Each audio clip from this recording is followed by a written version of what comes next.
بسم اللہ الرحمن الرحیم۔ السلام علیکم۔ علی طاہر آپ سے مخاطب اپنی یوٹیوب چینل علی طاہر ریسرچ سے۔ یہ جو تصویر میں نے منشن کر رکھی اپنی ویڈیو میں، یہ وہ شہربانو ہیں جو کہ پنجاب کی پولیس کے عہدے میں ہائی رینکنگ تعینات ہیں۔ بہرحال کہنے کا جو مقصد ہے، یہ وہ فیمنسٹ عورت ہے جو کہ میں کہتا ہوں کہ ان سے زیادہ کوئی ذلیل عورت اور کوئی میں نے کبھی زندگی میں نہیں دیکھی ہے۔ جبکہ میں نے پہلی فرسٹ ٹائم اس پر ویڈیو کی تھی، میں ذرا سا آپ کی میموری کو فریش کر دوں کہ آج سے تقریباً کوئی 4-5 مہینے پہلے یا 6 مہینے پہلے ایک واقعہ ہوا تھا پنجاب میں۔ وہاں پر ایک لڑکی تھی جس نے عربک ڈیزائن جو ہے نا لباس زیب تن کر رکھا تھا، اور پھر کچھ لوگوں نے جو داڑھی والے کچھ لوگ تھے انہوں نے اس کو گھیرا ہوا تھا، اور پھر وہاں پر یہ اپنی پولیس کی نفری لے کر جاتی ہے، اور پھر جا کر وہاں پر کیا کرتی ہے کہ اس عورت کو وہاں سے بحفاظت لے کر آتی ہے۔ اس کے بعد اس کی واہ شروع ہو جاتی ہے۔ تب بھی میں نے اس پر ایک تنقید کی تھی، وہ یہ کی تھی کہ ایک بندہ اگر اپنی ڈیوٹی سر انجام دے رہا ہے تو اس کو اتنا ہائی لائٹ نہیں کرنا چاہیے کہ وہ پھر پتہ نہیں کیا سے کیا بن جائے۔ اچھا، ہوا کچھ یوں کہ پھر اس کے بعد اس کے بیرون ملک کے دورے بھی ہوئے۔ پھر ہوا کچھ یوں کہ اس کے بعد جو ہیں اس پر پتہ نہیں کس طریقے سے آگے لے کر گئے ہیں۔ پھر ہوا کچھ یوں کہ پولیس ڈپارٹمنٹ میں کافی زیادہ رسپیکٹ دی گئی۔ پھر کسی نے اس کے ہاتھ چومے، کسی نے اس کے پاؤں چومے، تو کوئی اس کے پاؤں میں اور قدموں میں پڑا ہوا تھا۔ یہ ہمارے ملک کا حال ہے۔ اب جی اس عورت کو آپ دیکھیں کہ اس نے مسجد میں کھلی کچہری لگا رکھی ہے، مسجد میں بیٹھی ہے اور کھلی کچہری لگا رکھی ہے۔ یہ وہ فیمنسٹ عورت ہے جو کہ ان عورتوں کو خاص مخصوص جو عورتیں ہیں ان کو سپورٹ کرتی ہے۔ مخصوص عورتیں کون سی ہیں؟ میرے جسم میرا مرضی والی جو خاتونیں ہیں ان کو سپورٹ کرتی ہے۔ اس سے پہلے سندھ میں ایک خاتون کی نگرانی میں انڈر سپرویژن آف فیمیل جو ہے ایک جرگہ بھی منعقد ہو چکا ہے، اور جرگہ منعقد اس وجہ سے ہوا ہے کہ وہاں پر جو ہے کہا گیا ہے کہ جی خاتون جو ہے، عورت جو ہے وہ بھی یہ کام کر سکتے، صرف مرد ہی کیوں؟ ٹھیک ہے، جبکہ قرآن کی آیات ہے جیسے اللہ کمی بیشی معاف فرمائے کہ male has a slight dominance over a female. اس کے باوجود جو ہے وہ عورت جو ہے ایک دفعہ اس طرح بھی ہو چکا ہے کہ ایک عورت جو ہے باقاعدہ اپنی امامت کر چکی ہے، یعنی اپنی جو ہے نا زیر نگرانی میں وہ باقی خواتین کو جمع دے چکی ہے، باجماعت ان کو نماز کی ادائیگی کی گئی ہے، اور اس میں اس خاتون نے یہ کہا ہے کہ جب ایک مرد مولوی صاحب ہو سکتا ہے تو میں بھی مولوی ہو سکتی ہوں، بن سکتی ہوں۔ تو یہ وہ فیمنسٹ عورت ہے جس نے جو ہے اس سسٹم کو سپورٹ کیا ہے۔ یہ وہ فیمنسٹ عورت ہے جو آج مسجد میں بیٹھ کر اس نے کھلی کچہری لگا رکھی ہے اور یہاں پر لوگوں کے مسئلے اور مسائل سن رہی ہے۔ پتہ نہیں ہمارا ملک کہاں جائے گا اور کیسے جائے گا۔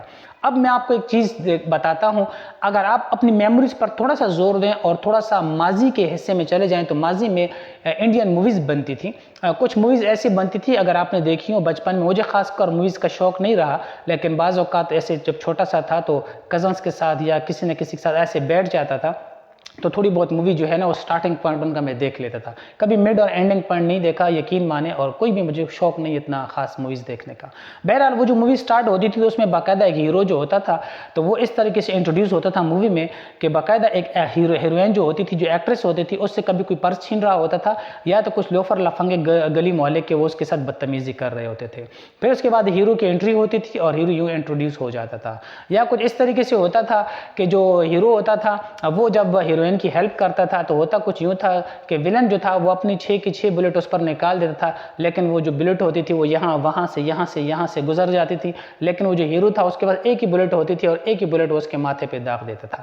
یوں جو ہے وہ جو ہیرو ہوتا تھا اس کی انٹری ہوتی تھی اور ہم سب چھوٹے تھے اور ہم کلیپنگ کرتے تھے کہ واو کیا زبردست بات ہے۔ پھر اس کے علاوہ جو ہے اس ہیرو کو آگے لے کر جاتا اور پھر یوں مووی جو ہے نا اختتام پذیر ہوتی تھی۔ تو یہی کچھ شہربانوں نے کیا ہے اور اس کے ساتھ ہوا ہے۔ جب اس کو میڈیا میں ہائی لائٹ کرنا تھا تو میں پہلے بھی اس پر تنقید کر چکا ہوں، تو بہت سارے لوگوں نے سوشل میڈیا پر میرا مذاق بھی اڑایا اور مجھے لعن طعن بھی کیا اور مجھے برا بھلا بھی کہا۔ تو اس لڑکی کو بھی کچھ اس طرح سے انٹروڈیوس کروایا گیا ہے۔ آج دیکھیں کہ وہ لڑکی جس نے یہ لباس زیب تن کر رکھا تھا، جو عربک ڈیزائن کا لباس تھا، وہ لڑکی کہاں پر ہے کسی کو معلوم ہے؟ نہیں معلوم۔ وہ لوگ جو کہ جنہوں نے داڑیاں چھوڑی ہوئی تھی اور اس کو باقاعدہ مولوی نام دیا گیا اور مولوی لوگوں کو بدنام کیا گیا اور اسلام کی بدنامی کی گئی اور اسلام کے خلاف ایک پروپیگنڈا کیا گیا، اور خاص کر ایتھیسٹ پرسنز جو ایتھیسٹ لوگ ہیں انہوں نے جو ہے نا اسلام کا بہت مذاق اڑایا۔ آج وہ لوگ کہاں پر ہیں؟ وہ چہرے شناس جو ہیں ہوتے ہیں نہیں ہوتے، وہ چہرے کہاں پر ہیں؟ لیکن ہم شہربانوں کو جانتے ہیں۔ ہم شہربانوں کس وجہ سے جانتے ہیں کہ میڈیا میں اس کو انٹروڈیوس کرنا تھا۔ یہ جو پرانا حربہ استعمال کیا گیا نا 90 فلموں کا، تو پرانا حربہ استعمال کر کے شہربانو صاحبہ کو ہم پہ مسلط کر دیا گیا۔ حالانکہ اگر یہ بات سچ بھی ہوتی اور ٹھیک بھی ہوتی، میں تو خیر سرے سے اس بات کو نہیں مانتا، تسلیم ہی نہیں کر پا رہا اس بات کو۔ میں پہلے بھی کہہ چکا ہوں کہ اتنی گھٹیا حرکت کوئی بھی نہیں کر سکتا اور اس طرح کا طبقہ کوئی بھی اس طریقے کی حرکت نہیں کر سکتا۔ لیکن اگر یہ بات سچ بھی تھی تو شہربانو نے محض اپنی ڈیوٹی سر انجام دی تھی، اس کے علاوہ اس نے اور کچھ نہیں کیا تھا۔ لیکن اس کے بعد آپ دیکھ لیں کہ باقاعدہ اس کو جو ہے نا میڈیا والوں نے بلایا، اس کے باقاعدہ انٹرویو ہوئے، اور اس دوران وہ بیرونی ملک کا دورہ بھی کر چکی ہیں۔ یہ ہمارے ملک کا حال ہے، اور ہم پستی اور زوال کی طرف تبھی جا رہے ہیں کیونکہ ہماری جو عقل ہے اس پر پردہ پڑا ہوا ہے، اور ہماری جو صحیح باتیں ہیں ان کو غلط اور غلط باتوں کو ہم صحیح کر رہے ہیں، جبکہ اسلام ہمیں واضح طور پر کہتا ہے کہ صحیح کو صحیح اور غلط کو غلط کریں۔ اور اس کے علاوہ جو ہے اسلام کی ڈیوٹی ہے، جیسے کہ لاسٹ جو ورلڈ کپ تھا وہ آسٹریلیا نے جیتا تھا، تو ان کے جو کیپٹن تھے وہ جب وہ کیپٹن آسٹریلیا گئے ہیں تو اپنی ٹرافی خود اس نے اٹھائی تھی، کوئی میڈیا کی اس کے پیچھے پہ لوگ نہیں بھاگ رہے تھے، نہ کسی نے کندھوں پر اٹھایا تھا، نہ اسے کوئی پلاٹ دے رہے تھے، تو صرف اس کے جو وہاں کے جو پی ایم تھے، پرائم منسٹر تھے، مجھے اس کے نام ابھی بھول گیا ہے، تو انہیں صرف ایک جو ہے نا ایک کانگریٹس کا میسج کیا اور ساتھ میں کہا کہ he perform his duty very well, یعنی اس نے اپنی ڈیوٹی جو ہے وہ صحیح طریقے سے سر انجام دی، دیٹس اٹ۔ یہ ایڈمائریشن جو تھی، یہ پریزنگ ورڈ جو تھے اس کے لیے تھے۔ اگر یہ کام پاکستان میں ہوتا تو نہ جانے اس کو پھر کیا کچھ کس چیز سے نوازا جاتا۔